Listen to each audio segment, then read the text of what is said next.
pray and went. The evening was come, and he was there alone. Verse 24. But the ship was now in the midst of the sea, tossed with waves, and the wind was contrary. And in the fourth watch, and of the night, Jesus went unto them walking on the sea. This is where that doubting comes. And a lot of us, is it okay if I just give y'all some nuggets going to help you?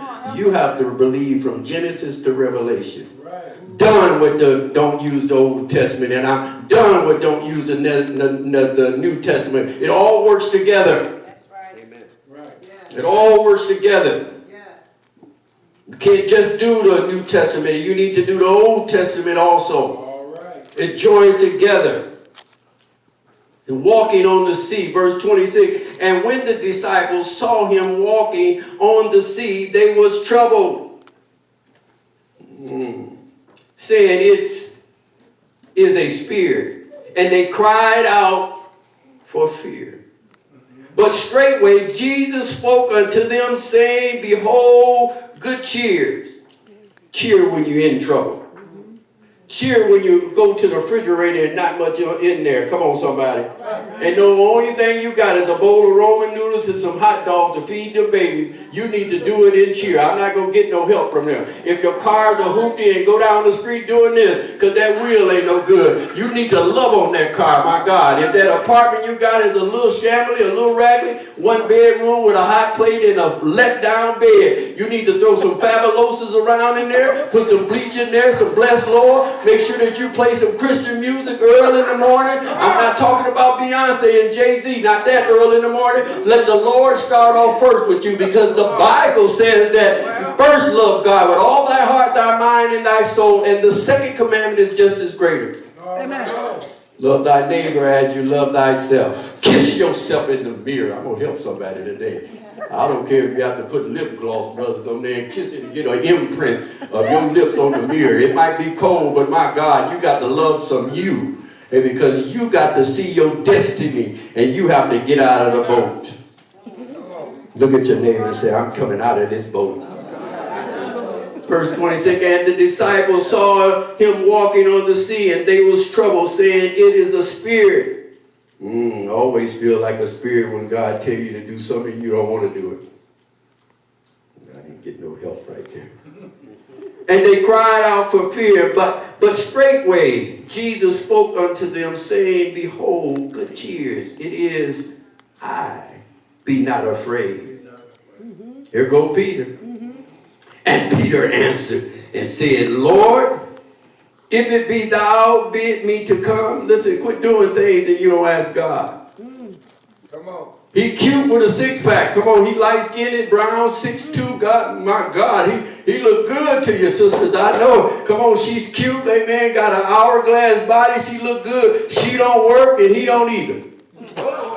He eat up all the Captain Crunch and smoke all the blunts, and that's all he do all day, and you want to be hooked up with him. If you didn't ask God, "God, is he for me?" Don't go there. If God don't give you no answer, please don't go there.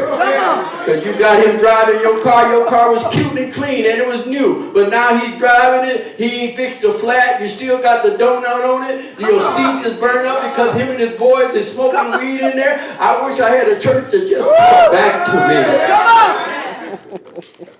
Make it plain.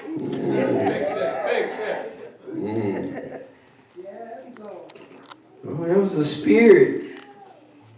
The Lord was saying that I need to be faithful in the ministry. That's what he was saying.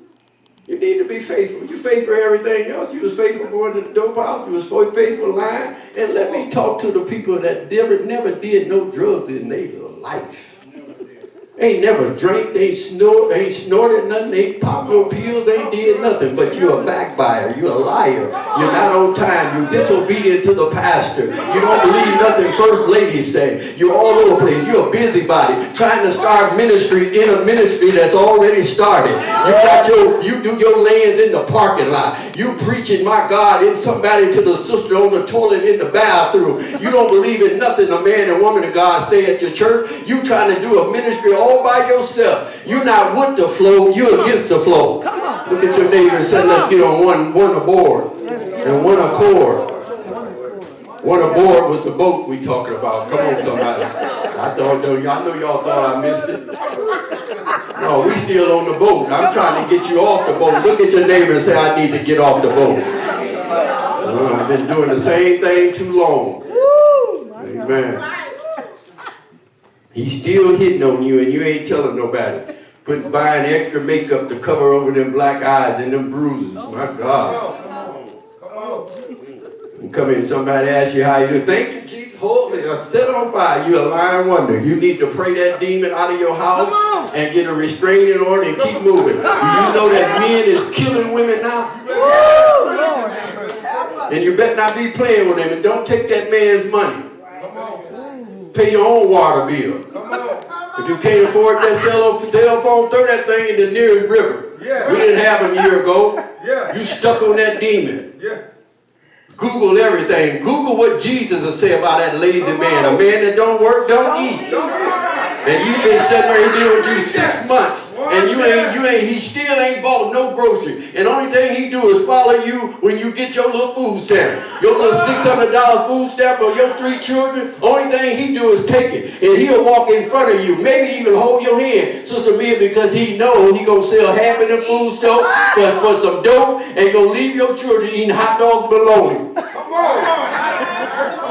Well, I told you it wasn't gonna be no shower message. Just stick your left feet out. I've stepped on that right and enough. And it kills me when women won't get out the boat. Been doing the same thing with the same man for the longest. He ain't doing no better, and he's constantly dragging you down. And you look good today, but your inside is tore up. I'd rather have a good spirit inside me could produce my outside. I know I look good on the outside, but if my inside is tore up, it's no good. No good. Yeah. Hurt. And for the brothers, I want to make some fast money. This is right in my era because I counted 60 or 70 grand for 3 years when I was a drug dealer. 3 years in a row, I counted 60 to 70 grand every Monday. Opened up a club, Otane's nightclub, and I remember Mama dying. My God. I went to St. Joe Hospital, had a date with a beautiful girl. Yonder Brazier. Come on, prophet know what I'm talking about. One of the baddest women in South Bend at that time. I wish I had a church to talk back to me. I told her, I said, they just called me and said that my mama is getting ready to die. I better go to the hospital. I want to let y'all know when I went to the hospital, I had a 38 in my pocket, a straight razor, $700 worth of pure white cocaine in my pocket, and $50 worth of that skunk weed. At the hospital, visiting my mama. And I remember going in there. This is why I don't play church no more, church. Mama she was a diabetic. She had lost one of her legs from her knee down. And I remember her blood pressure to be up. And I remember her looking at me just like it was yesterday, 30-some years ago. She said, Junior? I said, yeah, Mama. She said, baby, you know, Mama never accused you of doing what is wrong, but there's something you're doing that's not in the likeness of God. And her blood pressure would go down and she would go out. When I would see it go up, she would start prophesying right where she left off. She said, now baby, Mama never accused you, but I perhaps see you being a pastor. Now you got to understand, I'm a known drug dealer in South Bend. I'm talking about huge. I got a club. Seats 500 people each night, 4 nights a week. Come on, Sister Tamara. I was rolling.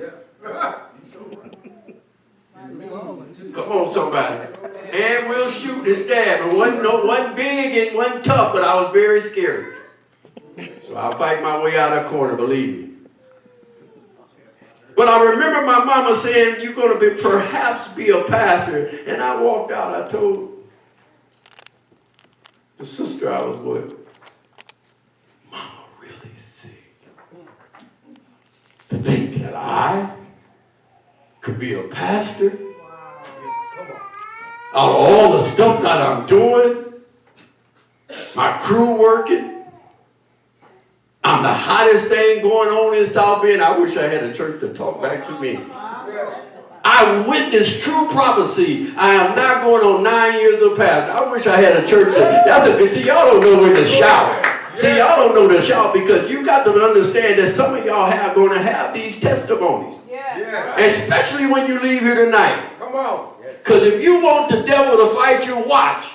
When you get out of here, your boyfriend gonna be mad. Your girlfriend gonna be mad. Your family members may be doing something crazy. The house when you go home might be smelling just like weed. I wish I had somebody to talk about it. Oh.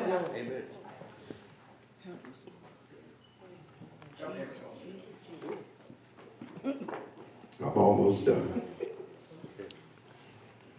Verse 27, it said, and straightway Jesus spoke unto them, saying, be of good cheer. Yeah. It is I. Come on, say that. Be not afraid. Mm-hmm.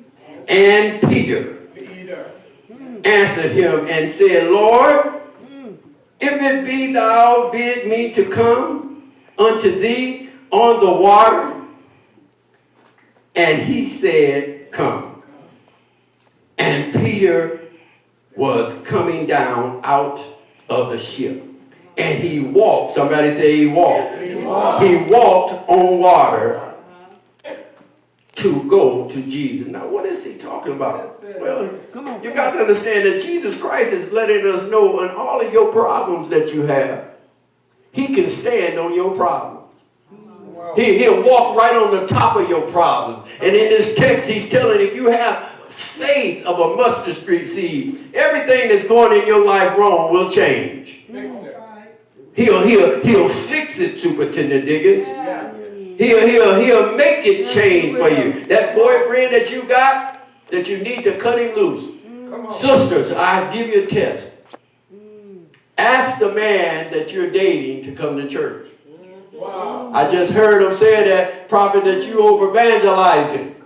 And we don't evangelize enough. Because after you get one no, then you figure you can't do it. No, you need to keep on asking because Pookie them that you hanging around with and Ray them and Shanika them, they need the Lord too. Come on, somebody.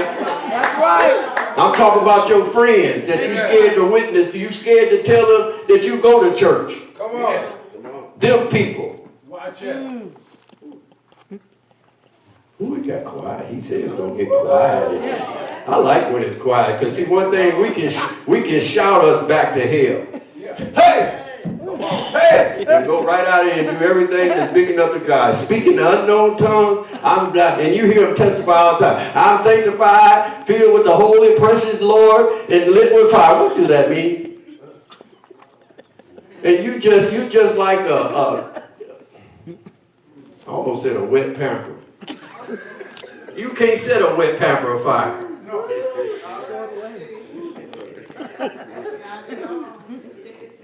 Sister, you agree with that? Yeah. A soggy pamper, you can't do nothing with it, but throw it away.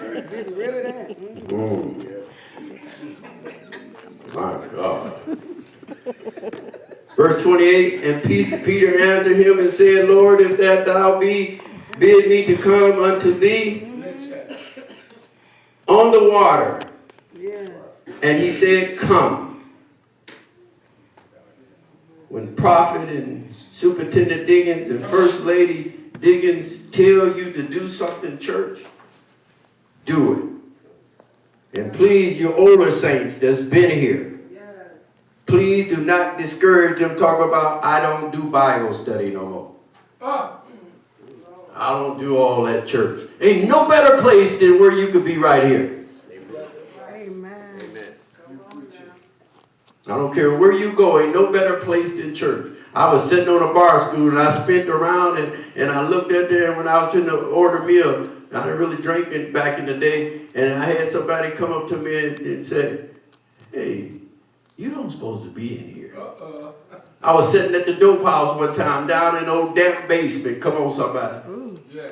And this guy that was down there had a girl that when they ran out of money, they would sell her. I know, don't say you won't do that. But you can say, I'll never do some stuff. Believe me, I'll never go back to drugs. I get mad when I take Tylenol. Okay. If it changed the way I feel, I don't like that no more. Too much coffee. Come on, somebody. Why? Because the Holy Ghost is in me to be careful. Yeah. Okay, we about done. Where we at, 29? Let's go to 30. But when he saw the wind bolstering, and he was afraid and beginning to sink, he cried, saying, Lord, save me. Ooh. When you look back at them friends that's telling you, oh, you going believers, ain't no need you going there. They too holy for me. If you don't run away from them as fast as you can, because one thing I found about a true friend always want to see you doing positive things. Yes. And if they don't think Jesus Christ is positive, leave them right away. Don't be like Abraham, take Lot with him.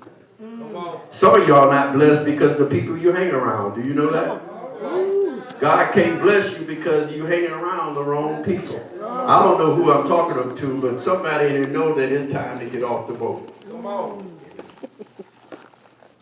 Go to an unfamiliar place. I love it, verse 37. It said, and immediately, not maybe, not somewhat, but see, when God knows that you're in trouble, Jesus Christ knows that you're in trouble, he shows up immediately. And immediately Jesus stretched forth his hands, and he caught him, and said unto him, O thou of little faith, therefore didst thy doubt. I'm going to close this Bible so we can get ready to go. I want to talk to just a few people before I sit down. And that it is no more time for playing church. I look at all the seeds that have been spreaded at this ministry from the musicians when they was little boys. I remember him when he was a little boy. Come on, somebody. I can look around and the little brother there that read the scriptures. And my God, there's some new faces in there. I see you. Best place in the world for holiness. They're going to, and one thing church, let me talk to one Lord, one Spirit outreach. We got to get prettier. Y'all can play me off of here.